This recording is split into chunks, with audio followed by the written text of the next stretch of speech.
Oke, Assalamualaikum warahmatullahi wabarakatuh. Teman-teman, hari ini kita masuk ke bab pertama dari praktikum fisika farmasi. Untuk yang pertama, tujuan praktikum kita kali ini adalah untuk menetapkan bobot jenis dari suatu zat cair. Nah, ini untuk alat dan bahannya. Untuk alatnya kita menggunakan piknometer. Ini piknometernya.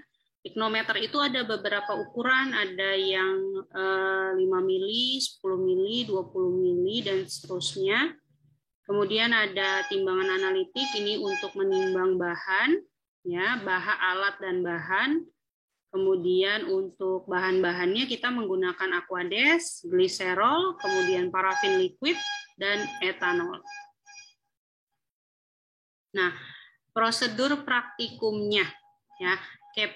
Prosedur praktikumnya yang pertama-tama teman-teman harus membersihkan piknometernya dulu. Ya, jadi sebelum digunakan, jadi bukan dibersihkan setelah digunakan ya.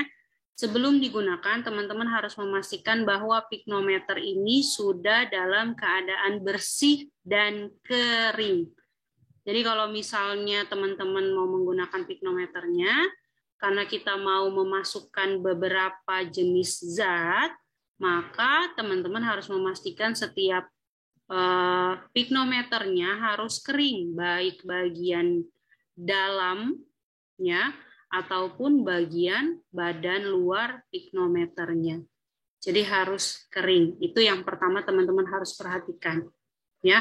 Nah, oke, selanjutnya setelah piknometernya kering, ya langkah pertama yang dilakukan adalah menimbang piknometer kosong. Ya, jadi piknometer dalam keadaan kosong ditimbang dengan tutup-tutupnya. Jadi piknometer itu ada bagian badannya dan ada bagian tutupnya. Nah, untuk langkah yang pertama tadi menimbang piknometer yang kosong. Jadi tidak ada isinya. Makanya tadi Ibu bilang di awal dibersihkan piknometernya dan jangan lupa dikeringkan. Jadi harus bersih dan kering. Ya. Nah, piknometer kosong kita timbang menggunakan timbangan analitik, hasilnya itu kita sebut sebagai W0. Ya, atau massa pikno kosong. Kita sudah dapat nilai piknometer kosongnya. Kemudian pada piknometer yang sama, ya, jadi teman-teman nggak boleh ganti piknometernya. Ya, harus pada piknometer yang sama, teman-teman masukkan aquades hingga penuh sampai tutup dari piknometernya ini juga terisi air. Ya, jadi kemudian setelah memasukkan aquades yang sudah penuh, kemudian timbang. Hasil penimbangan dari piknometer plus air atau aquades itu kita sebut sebagai W1. Ya. Kemudian kita sudah dapat W1. W1 itu adalah massa piknometer plus aquades. Kemudian airnya kita keluarkan. Piknometernya kita keringkan. Ya, piknometernya kita keringkan. Kemudian kita masukkan sampelnya apa. Ya, jadi piknometernya sebelum masuk zat lain, teman-teman harus pastikan dia sudah bersih dan kering. Ya, nah karena ini hanya air, jadi teman-teman nggak perlu dibersihin lagi karena air teman-teman bisa bilas alkohol, ya, kemudian dikeluarkan dan dikeringkan. Kemudian baru masukkan sampelnya. Sama, sampelnya harus dimasukkan sampai memenuhi tutup dari piknometernya. Ya, setelah sudah dimasukkan sampelnya tadi kan kita pakainya gliserol, parafin liquid, ataupun etanol. Ya, jadi sampel yang dimaksud ini adalah ketiga zat ini. Nah, nanti setelah sudah masuk, kemudian kita timbang.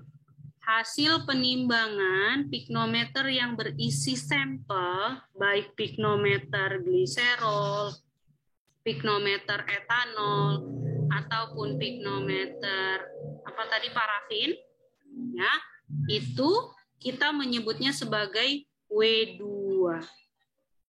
Ya.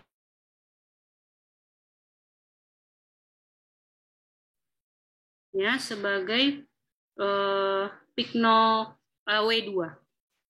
Oke, setelah itu kalau sudah berarti kita sudah mendapatkan W0, W1 dan W2. Setelah itu kita bisa menghitung berapa nilai bobot jenisnya. Ya. Nah, pada praktikum kali ini untuk setiap pengukuran W0, W1 dan W2 itu dilakukan sebanyak 3 kali. Ya, jadi dilakukan sebanyak 3 kali. Jadi angkat, timbang, W1 yang pertama. Terus W0 yang pertama, maaf. Kemudian angkat, timbang lagi, ini W0 yang kedua. Nanti angkat, timbang lagi, ini W0 yang ketiga. Hal yang sama dilakukan untuk W1, timbang juga 3 kali. Ya, W2-nya juga ditimbang juga 3 kali. Ya, data yang teman-teman nanti dapatkan bisa dihitung dengan menggunakan rumus ini. Jadi W2, tadi W2 itu adalah massa pikno plus sampel. Ya, jadi ini pikno plus sampel. Kalau W0 itu pikno kosong, jadi piknonya aja. Dibagi W1 dikurang W0. W1 itu pikno plus aquades. Kalau W0 itu tadi pikno kosong. Ya, jadi ini adalah untuk mencari bobot jenis dari suatu sampel.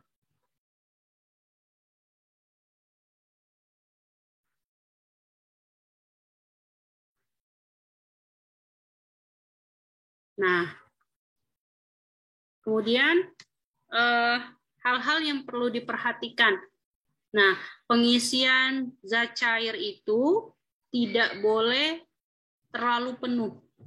Ya, tidak boleh terlalu penuh, tapi tidak boleh juga terlalu sedikit. Kenapa? Misalnya, kalau misalnya kita isinya terlalu penuh, ketika nanti tutupnya dimasukkan, ya, ketika tutupnya dimasukkan, khawatirnya zatnya itu akan keluar melalui ujung ini. Ya, jadi ini sebenarnya di sini itu ada kapilernya, teman-teman. Nah, di sini itu ada kapilernya. Kapiler itu adalah celah sempit. Nah, jadi nanti kalau kita masukin zat, nanti zatnya itu akan naik ke kapiler ini. Ya. Nah, kalau kita ngisinya terlalu penuh, khawatirnya nanti zat yang naik melalui pipa kapiler itu nanti akan tumpah keluar. Ya. Kemudian kalau tumpah keluar, teman-teman hanya sekedar mengelap biasa, tidak sampai bersih, khawatir nanti yang dihitung itu ada tambahan zat yang ada di luar bagian badan pikno. Makanya disarankan diisinya tidak terlalu penuh, ya, ini diisinya tidak terlalu penuh. Jadi ketika tutup dari piknometer ini ditutup, itu dia langsung bisa dielap. Jadi kalau dia tumpah ke sini, itu bisa langsung dielap. Ya, bisa langsung dielap. Jadi nggak luber ke badan-badan pikno di bagian sampingnya. Sehingga nanti pengukuran kita bisa lebih akurat. Kemudian untuk piknometer yang digunakan adalah piknometer yang sama.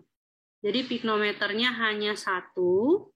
Kemudian kita gunakan untuk piknometer kosong, untuk piknometer plus air, dan piknometer untuk sampel. Semuanya menggunakan piknometer yang sama. Jadi nggak boleh diganti-ganti piknonya. Misalnya piknonya ada 3 nih, pikno A, pikno B, pikno C.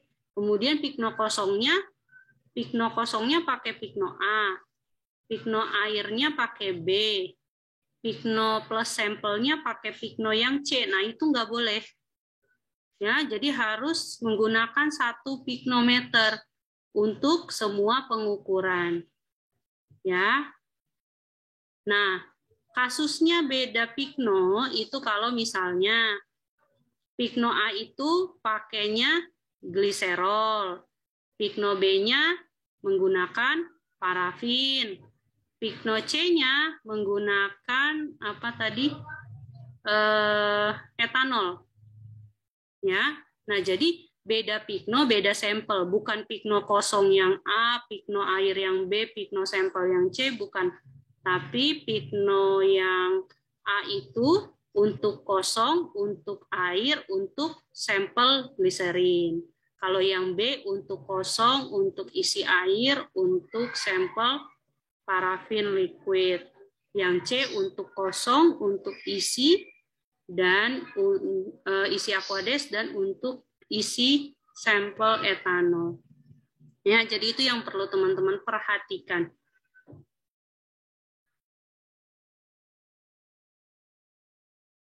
Oke, ini contoh soalnya. Jadi dalam suatu praktikum fisika farmasi, mahasiswa diminta untuk menghitung besar massa jenis dari gliserol pada saat menimbang piknometer kosong.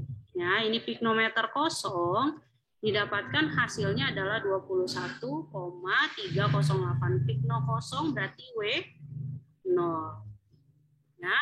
Kemudian piknometer ditambahkan aquades. Tadi pikno plus aquades itu adalah W1. Didapat masanya adalah 45,931 gram. Itu adalah W1. Kemudian piknometer yang berisi gliserol didapatkan masanya sebesar 52. Tadi kalau pikno plus sampel berarti dia W2. Berarti W2-nya adalah 52,303. Maka kita tinggal menggunakan rumus W2 kurang W0 per W1 kurang W0. Ya, maka kita dapatkan bobot jenis dari sampel gliserol adalah 1,258. Begitu ya teman-teman, nanti perhitungan ini bisa digunakan untuk teman-teman mengerjakan tugas yang ada di data yang diberikan di Word. Ya, jadi nanti ada kelompok data, teman-teman bisa hitungnya berdasarkan rumus yang ini. Oke, mungkin itu saja dari Ibu. Terima kasih teman-teman atas perhatiannya. Assalamualaikum warahmatullahi wabarakatuh.